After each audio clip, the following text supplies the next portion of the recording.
오늘 우리에게 주시는 하나님의 말씀 요한복음 12장 23절로 25절 신약 167페이지입니다.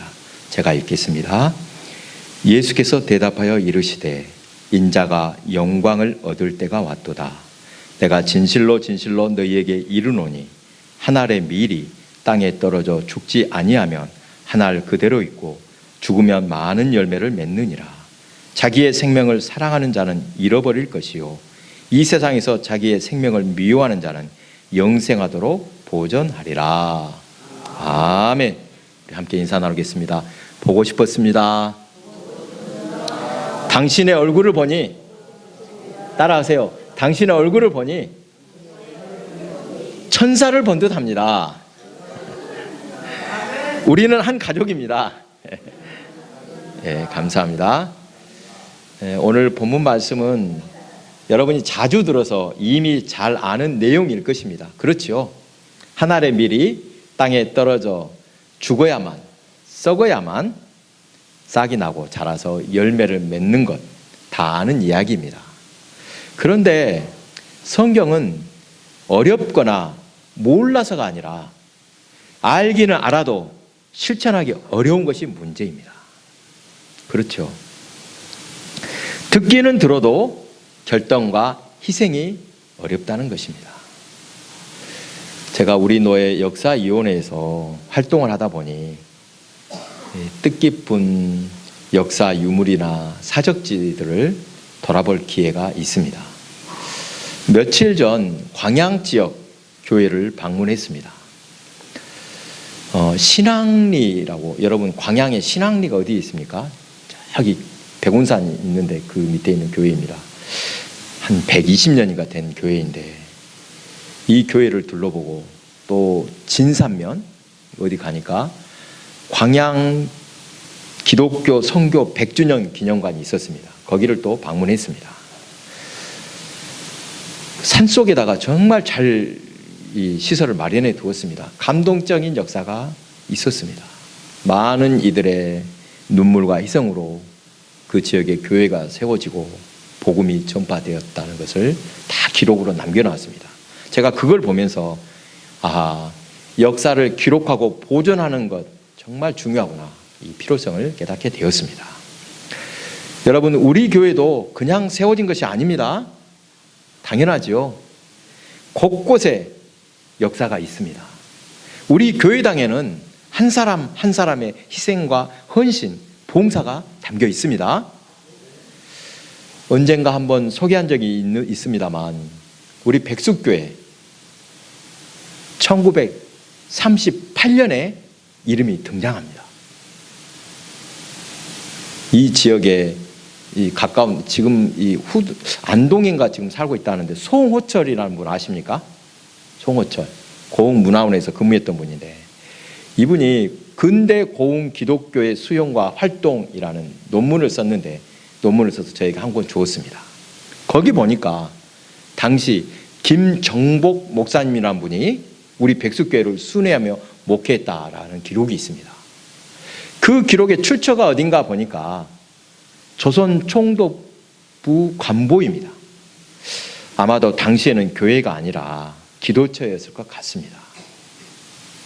연세가 많으신 분들, 상백에 그런 기도처가 있었다는 것을 기억하고 있는 분들이 있습니다. 그것이 같은 곳인지는 잘 모르겠는데 유장로님 어머니께서 기도처를 제공했다고 합니다. 그런 사실은 있지요. 그 역사를 찾으면 우리 교회는 매우 긴 역사를 간직하고 있습니다. 곧 있으면 100년이 됩니다. 비록 중간에 없어졌다고 할지라도 그 뿌리는 분명 남아 있을 것입니다. 그때 이미 한 알의 밀이 땅에 떨어졌던 것입니다. 잊지 말고 기억해야 할 우리 교회의 역사입니다. 여러분, 같은 밀알이라도 쌀독에 있는 것과 땅에다 심은 밀알 분명 다릅니다. 쌀독에 있는 것은 식량으로서 어떻게 해야 됩니까? 썩지 않게 보관해야 하지만 밭에다 뿌린 씨앗은 종자입니다. 종자가 썩지 않고 그대로 있다면 아무짝에도 쓸모가 없습니다. 땅에 떨어진 밀알은 썩어야만, 즉 죽어야만 많은 열매를 맺게 됩니다. 오늘 말씀은 여러분이 이미 다 알고 깊은 설명이 필요 없습니다. 그냥 간증 위주로 나누고자 합니다. 우리 기독교는 역설의 종교라고 합니다. 들어보셨지요? 역설이 뭡니까? 역설? 거꾸로 된다는 뜻입니다. 살면 죽고 죽으면 산다. 이것이 역설입니다. 오늘 본문 말씀처럼 한 알의 밀알이 땅에 떨어져 죽지 아니하면 사는 것이 아니라 한 알 그대로 있을 뿐입니다. 죽어야만 산다고 말씀합니다. 살아서 해야 할 일이 있는가 하면 죽음으로 더 큰 일을 이루는 경우도 많습니다. 오늘 본문 23절 여러분 다시 보시기 바랍니다. 뭐라고 말씀하셨습니까? 23절 예수께서 대답하여 이르시되 인자가 영광을 얻을 때가 왔도다. 여러분, 예수님이 지금 영광을 얻을 때가 왔다. 언제 어떤 사건을 가리키는 말씀입니까? 예루살렘 성에 입성하셔서 이제 십자가를 지실 때가 되었다는 것입니다. 십자가는 곧 죽음입니다. 그러니까 예수님은 자신이 죽을 때가 되었는데 그것을 영광을 얻을 때가 되었다라고 하신 것입니다. 참으로 놀라운 말씀입니다. 우리가 흔히 영광스럽다고 할 때는 언제입니까? 일이 잘 되고, 그렇죠. 원하던 바를 이루어 또 성공할 때 하나님께 영광이라고 말합니다. 그러나 예수님께서 말씀하신 영광은 우리가 받을 영광이 아닙니다. 오직 하나님이 받으실 영광만 생각하신 것입니다. 내 뜻이 이루어지는 것이 영광이라는 것이 아니라 온전히 하나님의 뜻이 이루어질 때 영광이라고 고백하신 것입니다. 이러한 사실을 깨달으면 살아도 좋고 죽어도 좋습니다. 아멘. 때로는 죽어서 하나님께 더 큰 영광이 될 수 있다는 것입니다. 언젠가 새벽기도 때 문득 사람은 죽음으로 말한다라는 문장이 떠올랐습니다. 누가 했는지 잘 기억이 나지 않습니다만 얼마 전 우리 노회 원로이신 김창렬 목사님 또 그분의 사이 이리문 목사님이 마다가스카르에서 선교하다 순교하신 사건이 있었습니다. 여러분 잘 아시죠? 세상적으로 말하면 무슨 일을 당했습니까? 현지 사람들에게 살해를 당한 것이지만 우리는 순교라고 말합니다. 김창렬 목사님 올해 우리 나이로 90살이라고 데리고 알고 있습니다. 맞죠? 김창렬 목사님 90 되셨을 것입니다. 고국에서 편하게 말년을 보내셔도 좋을 텐데 마지막까지 사명을 다하겠다고 그 먼 곳에 가셨다가 순교하셨습니다. 여러분, 사람의 죽음이란 다 같은 것이 아닙니다. 분명 가치 있는 죽음도 있습니다. 순교가 왜 중요합니까? 가장 소중한 자신의 생명으로, 목숨으로, 죽음으로 뜻을 전하기 때문입니다. 지난주 민수기를 묵상하다가 40년 동안이라 광야에서 고생했던 모세를 떠올려 보았습니다. 여호수아와 갈렙 등 모세와 함께 끝까지 믿음을 지켰던 1세대는 가나안에 들어갔습니다. 여호수아 갈렙은 들어갔습니다. 하지만 모세는 산꼭대기에서 내려다볼 뿐 가나안에 들어가지 못하고 광야에서 묻혔습니다. 모세가 가나안 땅에 들어가지 못했던 직접적인 원인, 무리바 사건을 듭니다. 잘 아시죠? 무리바 사건. 물이 없다고 백성들이 원망하자 하나님께서는 모세에게 지팡이를 가지고 반석에게 명하여 물을 내라 말씀하셨습니다. 그런데 모세는 이 원망하는 백성들 하도 괘씸했나 봅니다. 반석에 명령만 하는 것이 어떻게 했습니까? 지팡이로 쾅쾅 2번을 치면서 물을 내는 바람에 하나님의 거룩을 드러내지 못하고 가나안 땅에 들어가지 못하게 되었다고 합니다. 그런데 여러분, 한번 거꾸로 보시기 바랍니다. 만약에 모세가 광야에서 죽지 않고 백성들과 함께 가나안 땅에 들어갔다면 어떻게 되었을까? 모세를 신격화했을지 모릅니다. 그러지 않겠습니까? 하나님보다 모세를 더 섬겼을지 모릅니다. 왜냐하면 하나님은 눈에 보이지 않지만은 모세는 자기들이 직접 눈으로 보았고 그가 행한 기적을 체험했기 때문에 그를 신격화했을지 모릅니다. 비슷한 예로 임진왜란의 영웅 이순신 장군, 마지막 전투에서 승리하고 끝까지 살아남았다라면 어떻게 되었겠습니까? 큰 공을 세웠으니 상을 받을 것이 아니라, 다 사람들이 알고 있지요, 당시 궁지에 몰려있던 선조 임금에게 죽임을 당했을 것이라고 합니다. 이순신 장군은 전사하심으로 더 위대한 장군으로 영원히 남게 되었을 것입니다. 참으로 인간의 죽음은 한 인간의 죽음이라도 가치가 있습니다. 요즘 국내 교회 중에 뜨고 있는 지역이 있습니다. 전남 신안이라고 합니다. 신안이 다 섬으로 이루어졌지요. 신안군은 최근 젊은 사람들이 많이 몰려들어서 교회가 부흥한다고 합니다. 전국에서 유일하다고 합니다. 그런 지역은 농촌이나 어촌에서 부흥한다 이런 일이 없는데 신안은 특이합니다. 어업에 종사하겠다고 젊은 사람들이 내려와서 사람들이 많아졌고 교회 나온 사람이 많아졌답니다. 주로 이들이 젊은 사람들이 양식장을 하고 있다고 합니다. 그 중에서도 신안 중에서도 중도 가보신 분들이 있을 것입니다. 장로님들 중도 다녀오셨죠? 전에. 주민의 90%가 예수를 믿는다고 합니다. 언젠가 좀 오래된 이야기입니다만 고향 친구가 뜬금없이 전화를 했습니다. 지금 여기 중도인데 목사님 내가 왜 전화했을까? 이렇게 묻습니다. 중도가 어떤 것인지 사실 저는 그때까지만 해도 자세히 몰랐습니다. 이 친구는 장례 지도사 일을 하는데 중도에 와서 보고 깜짝 놀랐다고 합니다. 동네 사람 전체가 교인이라고 합니다. 육지에서는 상상도 하기 힘든 일입니다. 그래서 마을에 무슨 일이 생기면 교회를 중심으로 움직인다고 합니다. 먼저 교회 일정이 어떤 것인가를 보고 다음으로 마을의 일정을 잡습니다. 항상 교회가 우선입니다. 일 처리도 성경적으로 한다고 합니다. 얼마나 부러운 모습입니까? 오늘날 중도가 이처럼 복음화가 된 계기를 여러분도 잘 알고 있을 것입니다. 중도에 복음을 전했던 사람이 누구입니까? 문중경 전도사님, 순교자 문중경 전도사님이 있었기 때문입니다. 문중경 전도사님이 그 신안 암태도에서 태어났다고 합니다.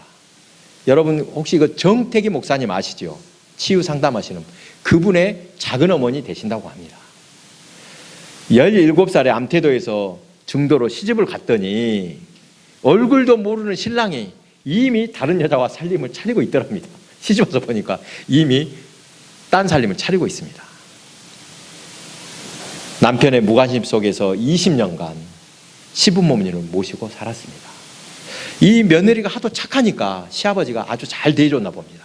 그리고 국문도 글도 깨우칠 수 있게 해주었습니다. 그러다가 시아버지가 세상을 떠나고 또 시어머니는 큰 시숙이 데려가니까 자기는 할 일이 없지 않습니까? 그래서 친정 오라버지가 있는 목포로 나왔습니다. 단칸방에서 고달프고 서러운 생활을 계속하다가 37살에 신앙생활을 시작했습니다. 목포 북동교회에서 처음 교회를 출석했는데 1년 만에 집사 직분도 받고 열심히 신앙생활을 했다고 합니다. 옛날에는 집사 직분 쉽게 받지 못했습니다. 여러분 아시죠? 잘 안 주죠, 집사도. 1년 만에 집사가 되고 그렇게 예수를 믿고 은혜를 체험하자 견딜 수 없다 스스로 전도했다고 합니다. 자기 교회뿐만이 아니라 그 앞에도까지 가면서 열심히 전도를 했습니다. 이분이 하도 열심히 하고 정말 헌신적으로 하니까 이 모습을 보고 주위의 목사님들이 신학교에 가도록 추천서를 써주었습니다. 신학교를 마치고 신안군의 섬 지역을 돌아다니면서 전도하기 시작했습니다. 우리가 잘 알듯이 신안에 섬이 오죽 많습니까? 몇 개 섬이라고 합니까? 천사계 섬이라고 합니다.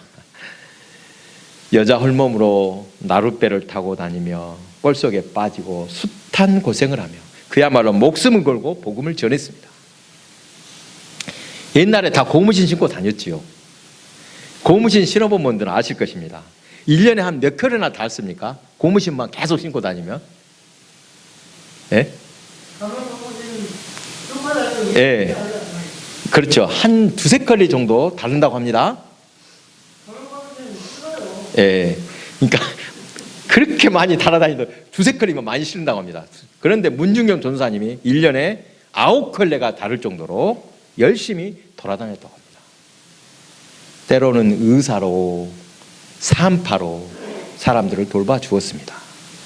한때 장티푸스로 많은 사람이 죽을 때는 그 집에 들어가서 환자를 돌보고 장례를 치러 주었습니다. 새벽같이 큰 거적대기를 둘러매고 나가서 누룽지라든지 잔치 음식을 다 걷어다가 가난한 집에 나누어주는 거지 노릇도 했다고 합니다. 또한 이 문전도사님이 목소리가 좋아서 찬송을 잘했다고 합니다. 전도할 때 동네 앞에서 찬송가를 딱 부르면 사람들이 신기하다고 모여들어서 그때 성경 이야기를 재밌게 들려주면 그러면서 예수를 전했다고 합니다. 일제강점기 때 신사참배를 거부하다 수차례 옥고를 치르기도 했다고 합니다. 그러다가 6.25 사변 때 인민군에게 체포되어서 목포로 압송되어 옥살이를 하다가 마침 인천 상륙작전 소식에 인민군들이 도주하면서 옥에서 풀려났습니다. 주위에서 강하게 만류했지만 절대 가지 말라고 했지만 자기 교인들 돌봐야 한다. 다시 중도로 들어갔다가 거기서 인민군들에게 순교하셨습니다. 순교 당시 주위의 증언에 의하면 문전도사님은 의연하게 찬송을 부르며 최후를 맞았다고 합니다. 향년 60세로 하늘나라로 돌아가셨습니다. 여러분, 중도에서 문중경 전도사님 순교가 없었다면 지금처럼 주민 90%가 예수 믿는 놀라운 역사가 일어날 수 있었을까 싶습니다. 그만한 대가가 있었던 것입니다. 물론 옛날에는 지금보다 전도가 좀 잘 됐다고 합니다만 아무리 그래도 전도에 한계가 있는데 순교로 죽음으로 복음을 전하니까 확실한 증거가 됐으리라고 믿습니다. 사랑하는 교회 여러분, 내 뜻을 이루자고 내 욕심 채우자고 예수 믿으면 나밖에 모르고 하나님과 상관없는 신앙이 될 수 있습니다. 물론 신앙생활 하는데 왜 소원이 없겠습니까? 그러나 첫 번째는 주님의 뜻을 이루는 것입니다. 내 이익을 위해 내 팔자를 고쳐보겠다고 예수 믿으면 반드시 원망할 일이 생길 것입니다. 한국 교회사 초기에 나오는 일화입니다. 서울 중화동의 경동제일교회에 영수라는 직책이 있었다고 합니다.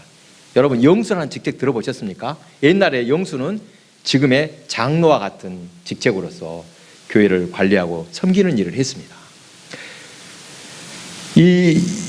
그 직책을 감당하던 엄씨를 가진 엄영수라는 분이 있었습니다. 그분의 직업은 왕손을 모시는 마부였습니다. 왕손. 하루는 이 왕손을 모시고 지방으로 여행을 가는데 가는 길에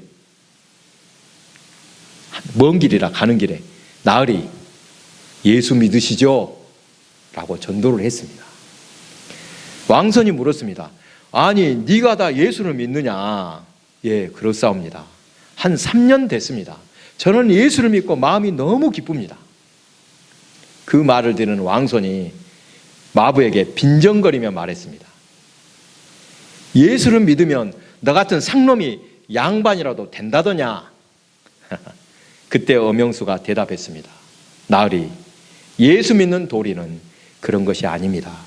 제가 양반이 되기 위해 예수를 믿는 것이 아니라 마부 노릇 잘하기 위해서 예수 믿는 것입니다.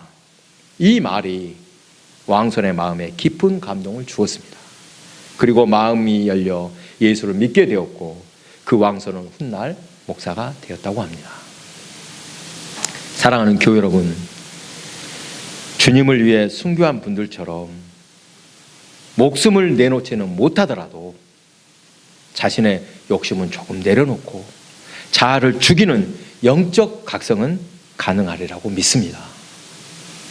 우리 모두 생명을 지닌 한 알의 밀알이 되기를 바랍니다. 쌀독에다 놔두는 밀알이 아니라 땅에 떨어져 썩은 밀알, 철저히 죽은 밀알이 되어서 많은 열매를 맺는 저와 여러분의 삶이 되시기 바랍니다.